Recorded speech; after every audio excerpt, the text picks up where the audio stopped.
everyone. Welcome to Essential Skills. My name is Melissa Daly. Thank you so much for watching today. Today we are in our 21st week of lessons, or it's a continuation of a program that you might have already seen before. We are going to continue talking about some really important topics of the day. This week we are going to talk about healthy habits. I'm really excited about today's show. We're going to cover lots of different topics that relate to health, and I'm really excited about getting started with today's show. So this is a distance learning program brought to you by the San Juan Unified School District, and my show comes on Mondays and Wednesdays. The new shows are on at 2 o'clock, and we have repeat shows in the evenings and on the weekends, so check your local listings. If you would like to be a student in my class, a couple things you need to know. You must have an email address, and you must have regular access to the internet at least 2 times a week, because my class is paperless, which means all of the work, all of the materials that you see are going to be available on my web page. So for that reason, you need to have an email address. So this is a paperless class, and the couple of reasons why we do a paperless class. The first reason is because I'd like to introduce you to more technology, and if you are in a position where you would like to continue taking classes via distance learning or online, this is a really great practice for you to access web pages and download materials. And the other reason is because we're trying to be more economical, we're trying to be more environmentally conscious, use less paper, reduce, reuse, and recycle.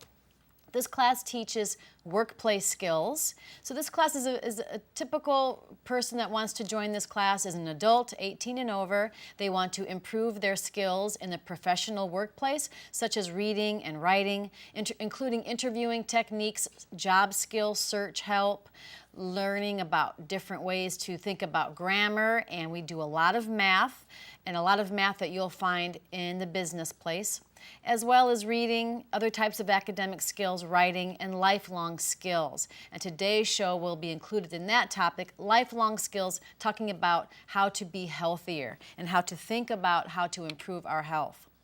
And if you need more information, if you'd like to have some other types of resources that would help you in your goals, whether it's to reach a professional goal at work, to get promoted, to get another job, to get a better job, to get any job, to get your GED and then take that knowledge and apply it out to the real world, you can come down to Sunrise Tech Center. We have a really great DVD library there, and all of the teachers that you see on TV here with the distance learning program have offices there. We also have classes at Sunrise Tech Center if you want to come to a class in person to prepare for your GED, take computer classes, or just learn how to paint or play the guitar. We also have classes at Winterstein Adult Center and a DVD library there. And we have a really great relationship with Sacramento Works Career Center.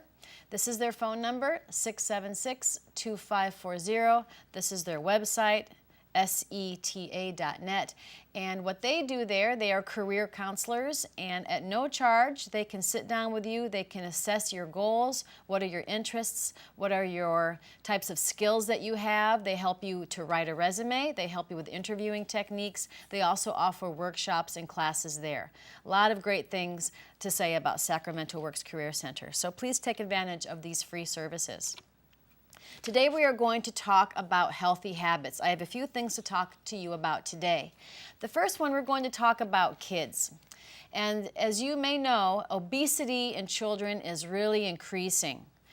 And a lot of the problem why kids are getting so heavy, of course, maybe they're playing more video games or not moving as much as they used to back in the, just even, 10 years ago. But also there's a lot of emotional overeating that's taking place. So we'll talk about kids and emotional overeating.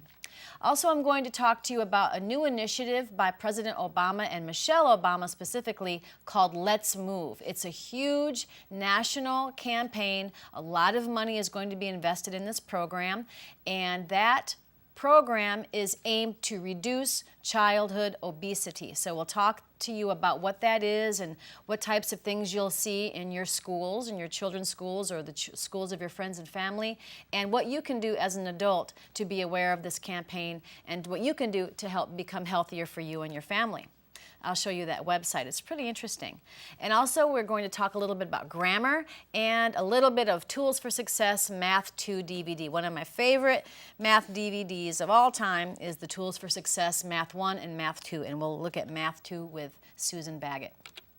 So let's talk about your kids, or maybe you can relate to this if you have a friend or family member and you have a child that's overeating emotionally. So do you or your kids ever overeat? And that's kind of a silly question because a lot of us do at one time or another, but I'm going to ask the question, why? Why do we overeat? Well, it could be because of stress at work or school. We're just tired and just kind of hanging out in front of the TV. We're depressed. Sometimes we're just bored. Like, well, okay, I'm bored. What can I, you know what? There's still some cake left in the refrigerator. I'm going to have a couple of bites. Also, we overeat because we don't know if we're full or not. We're not paying attention to feeling full. Sometimes we're just lonely and we don't have anything to do. We don't have anybody to call. So we go, you know what? I think I'm going to make myself a sandwich. Sometimes we eat because we're angry and we just can't communicate that anger to someone. So we eat because we're stressed out, or we eat because we're in pain, we have hurt feelings. You're trying to kind of stuff that feeling or deaden that feeling or that pain by eating something that tastes really good. So we get that temporary feeling of feeling like something's really great going on in our lives. Sometimes we eat because we're very nervous, and you don't realize how much or how fast you're eating when you're nervous. And I have had situations where I've overeaten in all of those cases. And I used to be very, very, very overweight as a child, and I can tell you a lot of it was, hurt feelings. And sometimes when you're lonely, you don't have a friend around, you always can go to that refrigerator. There's something there that you can eat that makes you feel like just for that little short amount of time that you're occupying your time. Also, we overeat because of good things, because we're excited. We're at a party, we're at a Christmas party, and all these great, awesome free foods are there, and we just want to try everything. So overeating isn't always associated with something negative or painful or lonely feelings, but it could be for happy things too. Sometimes we eat when we're really happy and excited, and we're drinking a lot or something like that. So just be aware of why do you or your kids overeat. So I took this article from one of my favorite websites, connectwithkids.com. I've done several topics on the show regarding Connect with Kids articles, and this one is called Emotional Overeating. So let's take a look at this girl. Her name is Cheyenne Fowler. She's 13, and what she had to say to the interviewer at Connect with Kids. She is overweight, and she said about her classmates, they would make fun of me because I was getting overweight. And I'd come home and I'd feel bad, so I'd eat. The next day, they'd make fun of me again, and then I'd come home and I'd eat. So it's like this repetitive cycle. And she admitted that she would hide food under her bed. She would sneak food because she was just so upset about gaining weight, and her classmates were teasing her, that she would eat because she felt bad. She wanted to feel better. And then it was just a continuing cycle because she just kept on gaining weight, she kept on getting teased, and she kept on eating over and over again. So this maybe is a cycle that you recognize in yourself or one of your family members or your friends' kids. So it's really important to think about these kids, and they really do have stress. They feel emotions, they feel loneliness, anger, boredom, frustration. A lot of bullying goes on in schools, and it's so sad to see so much importance placed on how people look, what they wear. They'll bully you for everything. They'll bully you for being smart, bullying you for not being smart, bullying you for being beautiful, for not being beautiful, anything. So a lot of kids turn to food to hide that pain. So let's continue our discussion. Many teens use food to mask pain and the frustration of the stress of school and social issues. And this is all documented in connectwithkids.com. So Cheyenne, she did the right thing, and she told her parents, and she started seeing Dr. Jeannie Burnett, who is a psychologist. And Dr. Burnett says on the website that usually we either talk out our feelings or we act them out. When we have these feelings, we just talk them out or act them out. And acting them out sometimes involves taking in food. So Burnett asked Cheyenne to keep a food journal. And it's good for you to think about that with your child or yourself or your family or member or a friend. When you or your child feels like binging, like eating a lot, to write down the feelings in a journal. Just have some way to let those feelings out that don't require eating a lot of excess calories. So what the point is you link what is going on in your mind to what is going on in your belly.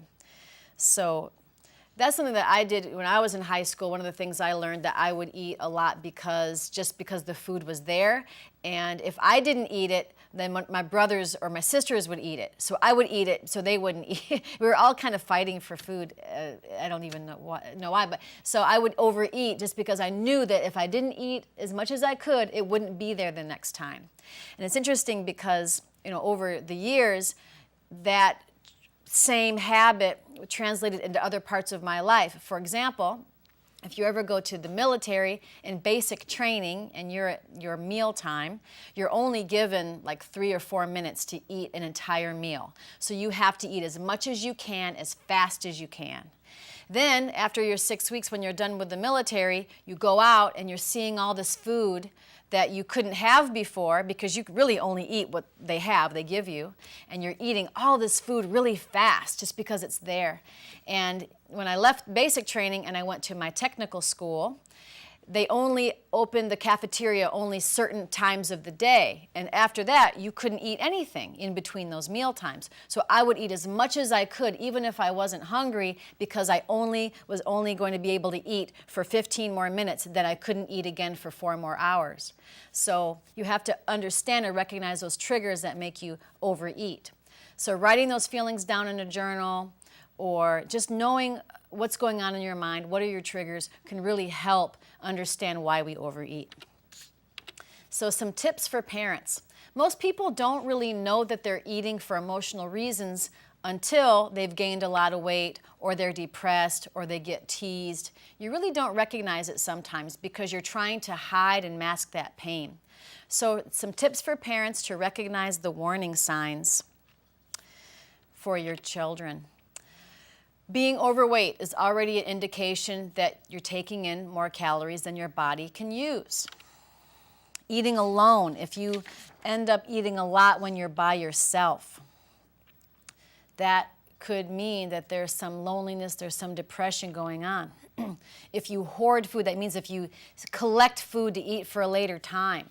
And I used to do this a lot in my house. My mother would come home from the grocery store and all of us would just take all the food we could and go hide it along throughout the house because we knew we would just be eating. All of us were just these big fat eaters. If you eat really fast, like you're not paying attention to when you've had enough food, this is something that I have a really hard time with. Even today, when I sit down to dinner with my husband, he eats so slowly, and I eat so fast, and he tells me, "You eat so fast." And sometimes I'm finished eating, but my brain hasn't registered that I'm full, and so I'll go for another serving or something more. And then after I eat that, I go, "Whoa, I am so full now," because I didn't eat slower, I didn't just stop and do something else or drink a glass of water. It happens to me all the time, eating rapidly. And that's a lot from my military training. And also when you eat until you're uncomfortably full, which is kind of what happens when you eat a lot and you eat a lot quickly, you feel so full afterwards, you're like, well, you know what, I didn't need that other serving. And you're uncomfortable. That means that you've eaten more than your stomach really needs. And those calories will be stored as fat if you don't burn them off right away. So emotional overeating does happen. Or when after you eat something, you feel guilty or you're depressed. And this is kind of the cycle of this girl, Cheyenne, that I mentioned just a few minutes ago. She would feel bad about being overweight and being teased, so she would go home and eat, then she'd feel bad about eating, and then, it's like a cycle. If you feel guilty about what does happen. And sometimes, you just kind of go in that mood where you're just so excited about eating something like a piece of cake or, a donut, and then afterwards you go, why did I eat that? So that's one of the triggers of emotional eating too. So, more tips for parents. Experts say encouraging kids to express their feelings can lower a child's need to binge. So you can ask your kids to draw pictures of how they are feeling and afterwards discuss the drawings. So communicating with your child. A lot of children have feelings that they don't really share, and they're eating instead. Then you could just talk to them about what they're feeling. When children feel the need to binge, distractions may help. The American Dietetic Association suggests finding other things to do. For example, walking, riding a bike, or playing with the dog. This is what I do after dinner. If I feel like I want to eat something more, but I'm really not hungry, but I just can't stop thinking about food or dessert, I remove myself from the kitchen and I go walk the dogs. And I come back and I say, I don't need that. I feel really energized and I don't need that piece of cake now. Or if I do, I just have one bite and I walk away. Even old people like me can learn new tricks sometimes. So it's constantly a process of figuring out how to fine-tune your health. And talking about that, interesting that we talk about healthy habits today, I want to show you this book. It's called Simple Abundance, a Day Book of Comfort and Joy. And it's not really the book itself that's important. What this is every day there's a little thing you can read about. And I got this book from my cousin back in 2006. It was a Christmas present.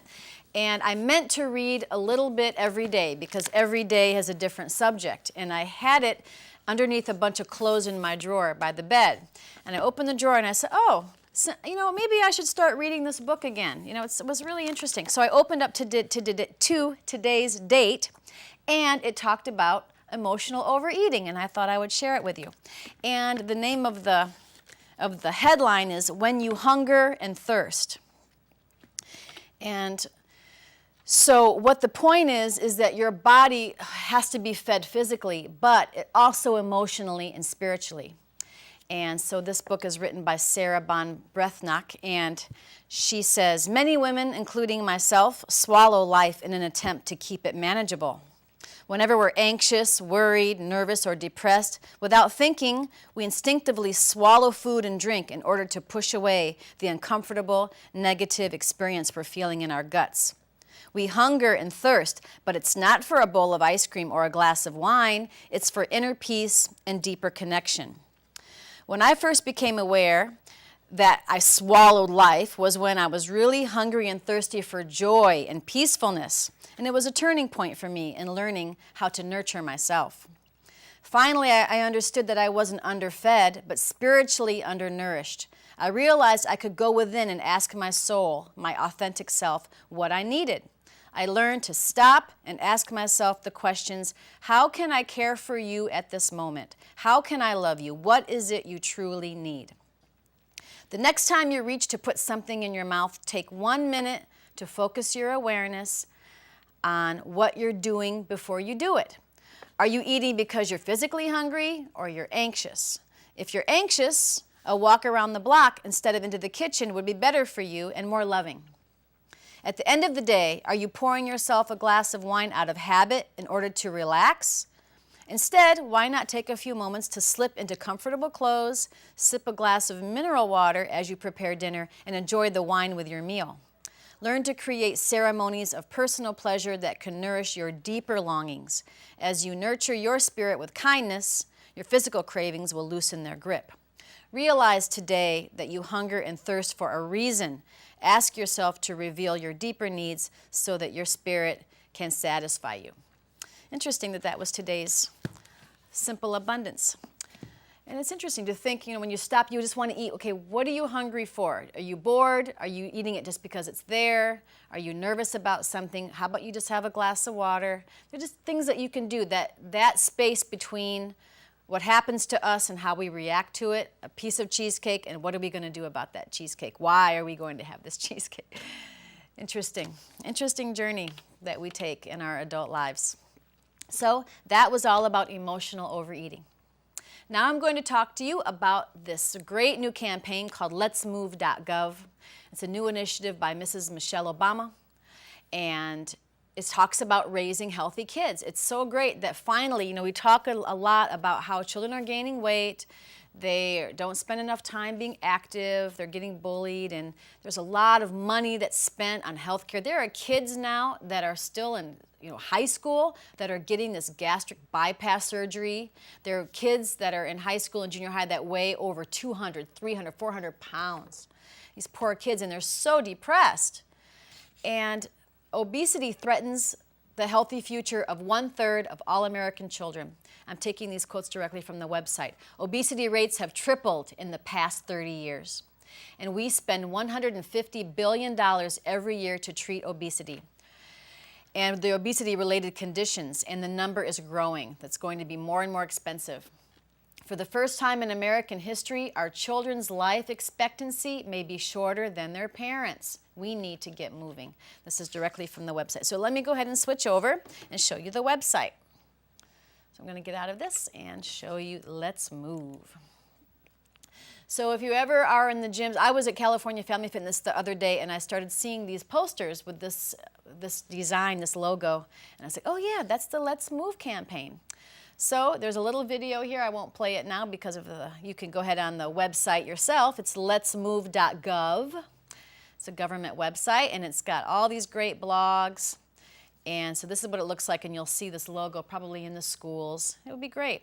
So some of the things that they're going to talk about and some of the money and the initiatives that are going to be spent and developed this year are going to be healthy choices, healthier schools, physical activity, and access to affordable, healthy food.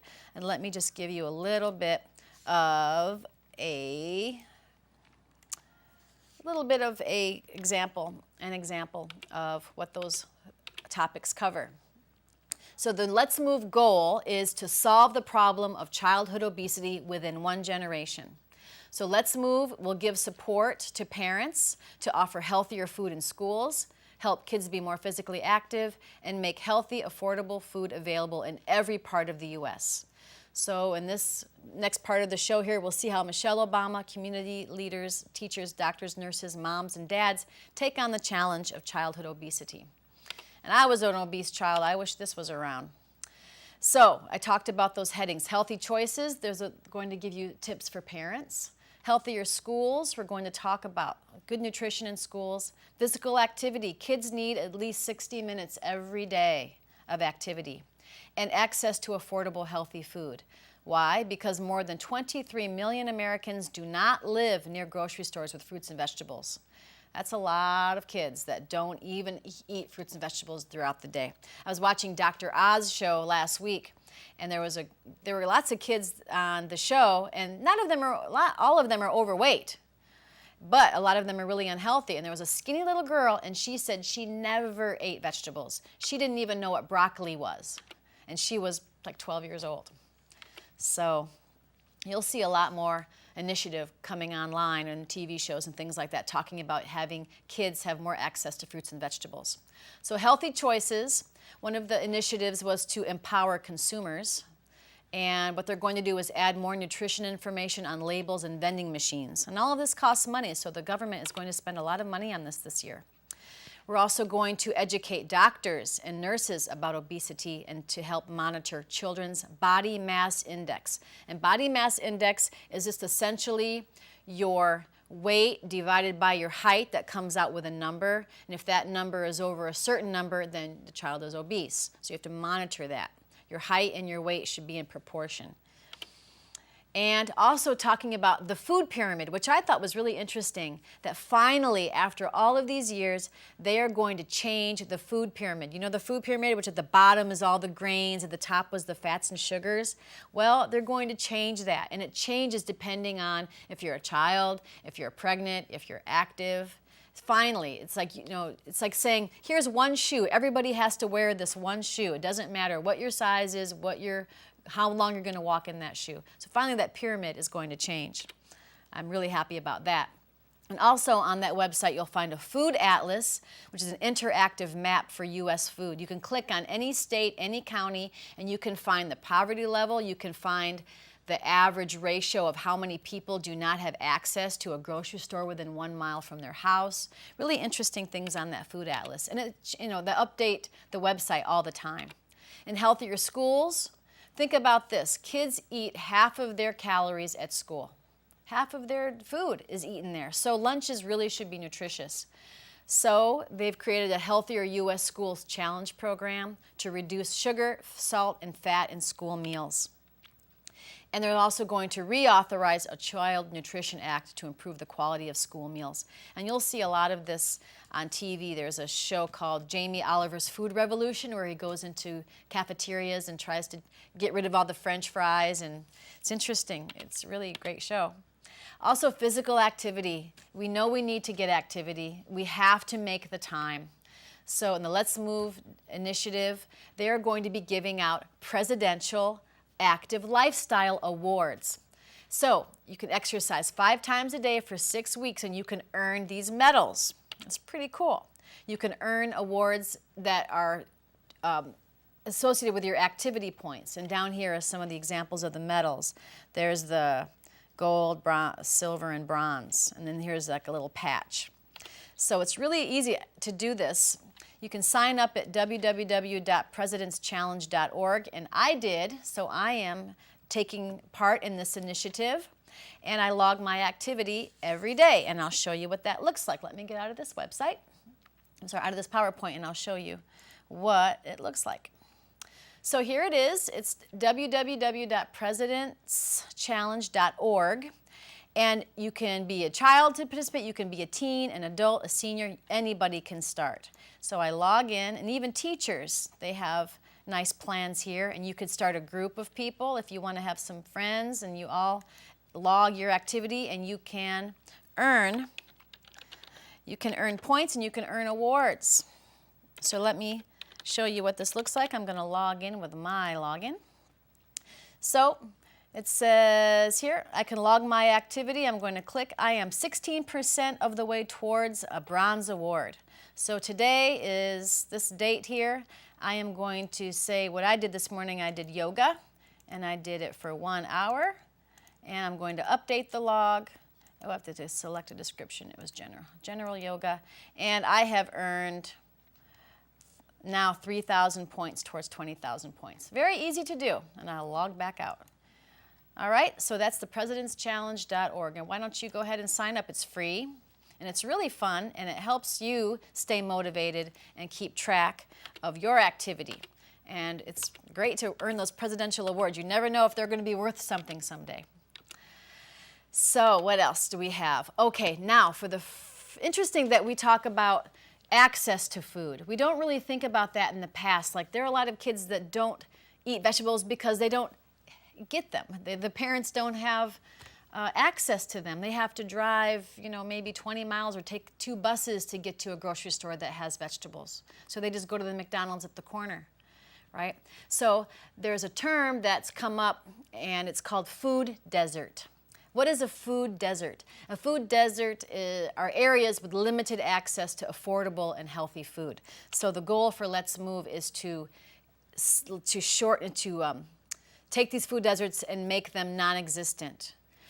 Many households live far from a grocery store or don't have a vehicle to travel to stores with healthy food. We didn't have a car in my household. We took the bus to go to the grocery store, and it was a real hassle. But we had a McDonald's behind our house, so we could just walk like 100 yards, and we would be eating Big Macs. Or take 2 buses to get broccoli, forget it. Interesting. So there's also going to be a healthy food financing initiative to bring more stores to rural areas and lower income areas. That's going to happen with this Let's Move campaign. So that's letsmove.org. How did you like that? So something that we'll talk about again as we go on in the class, and probably do a little review on a Wednesday show.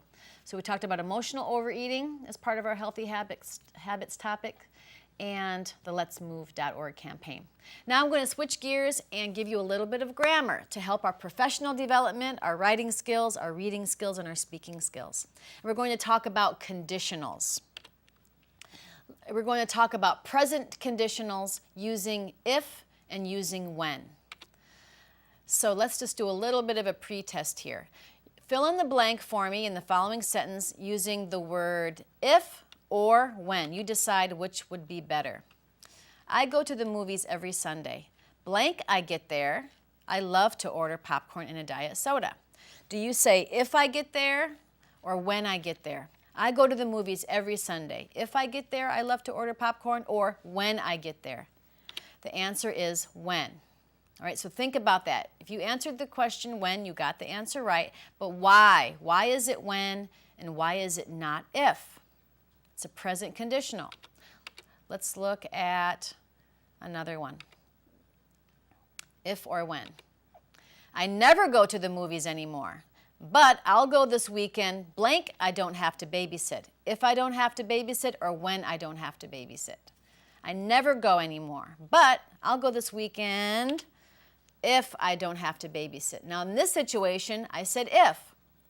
What's the difference between using when and if in the present conditional real tense? And here I'm using the term present real conditional. Why do I say real?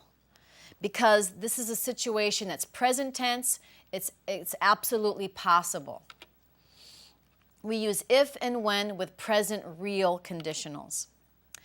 And in this situation, this type of grammar, the present real conditional is used to talk about what you normally do in real life situations. This is absolutely possible. It's not something that you imagine.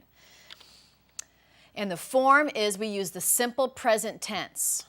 And then we use if or when, and then simple present tense again.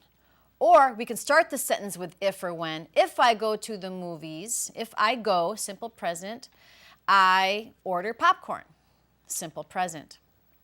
All right, let's go back to some examples. I don't go to Outback Steakhouse often. Blank I go, I order salmon. I don't go often, so do I use if I go or when I go?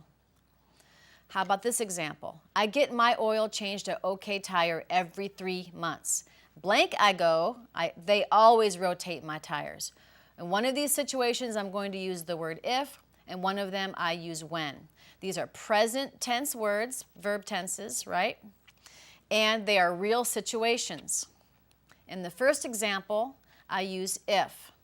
And the second example, I use when. Let's look at these. I don't go to Outback Steakhouse often. If I go, I order salmon. I get my oil changed every 3 months. When I go, they always rotate my tires. Do you see a little bit of a difference? This is something I don't do that much on a regular basis, and this is something that I do on a regular basis. So I'm using if and when. Let's look at this in the next slide. We use present tense verbs. We talked about that. What about if? We use the present real conditional if when it's used to talk about what you normally do not do in real life situations. When is used when you do the activity more often. All right, so if is only once in a while I'll go. When is when it's more of a routine thing. Look at this example. If I get invited to dinner this weekend, I'll need a babysitter. I don't get invited to dinner that much. I'm always home with my child. But if I get invited, I'll need a babysitter. How about this? When I get home from work, I watch Oprah show. So that means I get home from work Monday through Friday, I'm at work, I get home at 4 o'clock, I turn on Oprah. It's a regular thing that I do. It's a present, real thing that happens on a regular basis. So I use when. If I get up early on Mondays, I go to yoga class. That means I don't get up early every Monday, just only when I do. You know, if there's that situation, then I go to yoga class. But when I'm finished with yoga, I feel more energized and flexible. So these are all present tense, and these are all situations, conditions where I'm doing something either on a regular basis or not so much a regular basis. So if it is something that you do routinely, often, like when I get home from work, I let my cat out. You do it often. If I have the money, I'll buy a car. You don't know yet, right? So this is a present real conditional using present tense. Now we're going to talk about an unreal conditional. So we have the real. If I get up early, I go to the gym. When I get home from work, I eat a piece of carrot cake or something like that. So now we're going to talk about unreal conditionals. Then we're going to use the word if when we're talking about an imaginary situation. It hasn't happened yet, but we have to use the past tense. Let me show you what this looks like. If, then simple past. If I had the money, then we say I would buy a car. So we're using if, simple past, and then would plus the verb. Or you can say, I would buy a car if I had the money. This means the situation hasn't happened yet. It's not a real situation. It's a present, unreal conditional. I'm using the simple past and then would plus the verb. Let me show you some examples. If I had more money, I would remodel my kitchen. This hasn't happened. It's just a thing that's out in my brain. I don't have the money yet, but if I did, I would remodel my kitchen. This is a conditional. I would email the guy I met last weekend if I had his email address. I haven't emailed him yet. The situation has not happened. It's a conditional. It's just a condition. It's present and it's unreal. All right? You normally do these things in imaginary situations. Only the word if is used. We're not talking about when. If and when was only for the present real conditional. If is only for a present unreal situation that hasn't happened yet, because you're discussing something imaginary. Only the word if is used with present unreal conditional because you are discussing imaginary situations. When cannot be used, and I'll show you why. I would buy that computer when it were cheaper. No, that's not correct. You say, I would buy that computer if it were cheaper.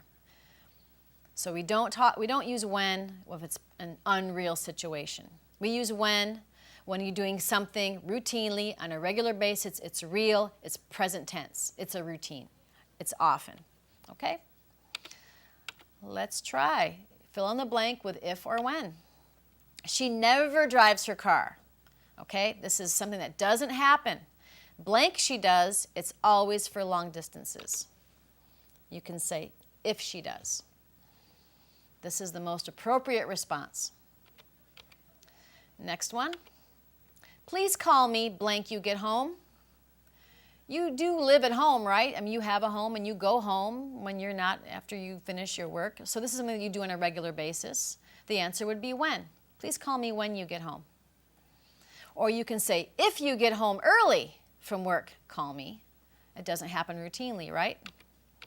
Let's try another one. If or when. Aha. Please call me blank you get home before 9 p.m. This is a situation that doesn't happen all the time. This is just one time it could happen. So please call me if you get home before 9 p.m. All right, do you understand the difference between if or when in a present, real, conditional situation? How about this one? Let's fill in the blank with either will or would. The difference between will and would. Would is an imaginary situation that hasn't happened yet, and will is something that is going to be done in the future, right? It's going to be certain. Would, it's unreal. If I had more time, I blank start a new hobby. If I had more time, I will start a new hobby, or if I had more time, I would start a new hobby. And the answer is would. Okay? Excellent. Let's do another one. If or when. I would tell you the answer, blank, I knew it, if I knew it, or when I knew it. Well, remember with would, with the present unreal conditional, we don't use when. We can only use if. All right? How about that? So I'm ready for Tools for Success, Math 2 DVD with one of my very favorite teachers, Susan Baggett. This is a really great review for some of you. She's going to talk about mixed fractions, adding, subtracting, multiplying. She's going to be talking about percentages. Lots of really great math rules for you to review and to brush up on, or to help your child or your friend or family member if they need help. And it's just really great to exercise our brains. And Susan is an amazing teacher. She uses great tone of voice, great examples, very nice, clear writing. She does a much better job than I could ever do teaching math. So we're going to watch her for a few minutes, so have your paper and pencil ready, and I'll see you back in a little while. Students, you're having problems with some of this, please let me know and I'll try to get you some extra work. Let's take a look at one other problem that you might run into. What if you have 1/3 plus 2/5 plus 3/10? Can we do this? We're adding three fractions, three different fractions. The same basic idea needs to be used here. We're adding up all of these different fractions. We've got a pie that's cut into thirds. We've got one that's cut into fifths and one that's got 10 pieces cut in it. Now, the pie that's been cut into thirds, those third pieces, if there's only 3 pieces out of a pie, are going to be pretty darn big. If you've cut your pie into 10 pieces, those are going to be tiny little pieces. How are we going to be able to add up all of these different numbers? Let's take a look. We've talked sometimes about multiplying a number times one of the other denominators. We're doing thirds and fifths. We can go 3 times 5 is 15. We know 3 will go into 15, 5 will go into 15. Will 10 go evenly into 15? No, it will not. But what if we say 3 times 10? 3 will go into 30, 10 will go into 30. Now, will 5 go into 30? Yes, it will. So we are going to have to change all of these into 30ths. And how do we do that? Again, you have the tools for doing that, right? How many times do we have to multiply 10 to get 30? Times 3. So 3 times 3 would equal 9. Okay, 5 times what equals 30? 5 times 6 equals 30, so 2 times 6 equals what? 12. And then 3 goes into 30 how many times? 3 times 10 equals 30. 1 times 10 equals 10. So now we're able to add up the numerators 10, 12, and 9. We can add that up. 9, 10, 11. Carry that 1. Remember, we're carrying 1, 2, 3. We've got 31 30ths. And we're not through yet, right? Because 30 30ths is going to equal 1 whole, and we're going to have 1 30th left. Okay? So take a look at that. There it is. If we could leave that up just for a moment, take a look at what we've done. We're just working with common denominators. That means we can change that denominator, but each one of these denominators has to work into it evenly. And then look at how we got to that. You just figured 10 times what equals 30, 5 times what equals 30, 3 times what equals 30. 1 and 1/30. Okay. We've been adding fractions. Now what about subtracting fractions? If we're subtracting, one of the things, you don't have to worry about having 3 of those numbers up there at the same time.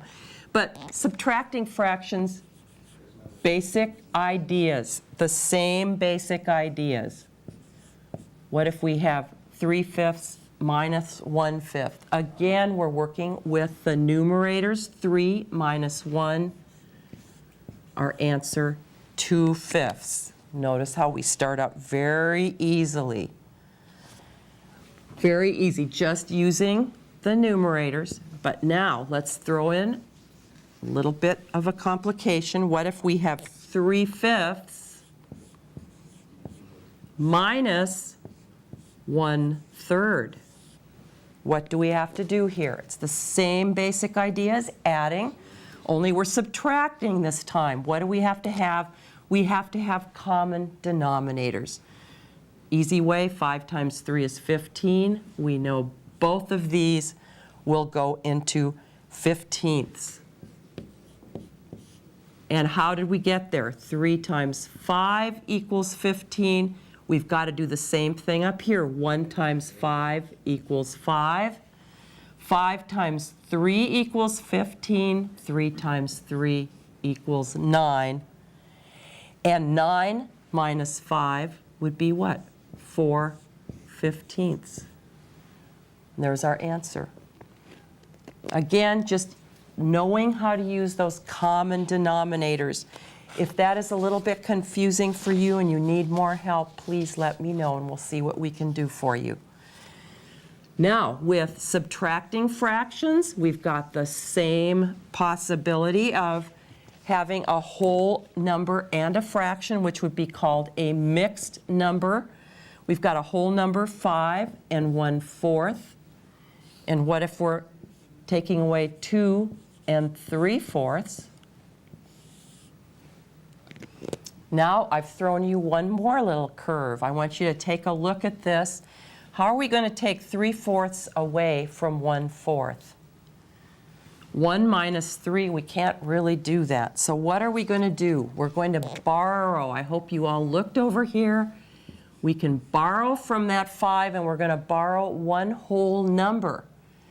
But if we're working with fourths, what would one whole be? It would be 4/4 equals one whole. We've borrowed that from that. So if we take 4 and 1, this is going to give us 5/4. 5 minus 3 is 2/4. 4 minus 2 is 2. And I'm going to ask that they leave this up for a moment. Are we finished here? No, we can reduce that down 2, and we can divide 2 by 2, and we can divide 4 by 2. 2 divided by 2 is 1. 4 divided by 2 is 2. So 2 and 2/4 equals 2 and 1/2. 2/4 is the same thing as 1/2. Okay, if we can leave that up just for a moment. And remember, when you're borrowing a whole number, if we had been working with sixths here, we would have been borrowing 6/6. If we'd been working with tenths, we would have borrowed 10/10. And then you just add the numerators again. All right, let's try one more. We're going to try another subtraction problem. Mixed numbers. What if we have 3 and 1/8? And we're going to subtract 1 and 3/4. You can see I've got a long line over here. It's because we're going to have to work and change these denominators. What will 4 and 8 both go into? Well, we know 4 will go evenly into 8 2 times. 8 is already there. So what are we going to do here?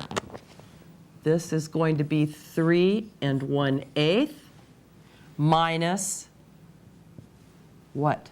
1, and we're going to change that to eighths. 4 times 2 equals 8, so we've got to go 3 times 2 to keep our fractions equal in value. And now what do? We are subtracting 6 from the 1. We're going to borrow, leaving us with 2 there. And we're going to add 8/8 equals 1. Remember that. So we've got 8/8, and we're going to add that to the 1/8. That's going to give us what? 9/8 to work with here. 9 minus 6 is what? 3. So we've got our 3/8. 2 minus 1 is 1. And we've got our answer, 1 and 3/8. Can we leave that up on the board just for a moment? Let's talk through it one more time. We needed our common denominators. 4 and 8, both will go evenly into 8.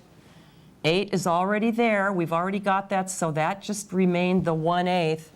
4 times 2 is 8, so 3 times 2 is 6. And then what we had to do was borrow up here because our 1/8 didn't give us enough to work with. We had to borrow 8/8 from here. We borrowed 1 whole, which is the same as 8/8, added that to the 1, which gave us 9/8. So our answer, 1 and 3/8. Okay, adding and subtracting fractions, the most difficult part of working with fractions.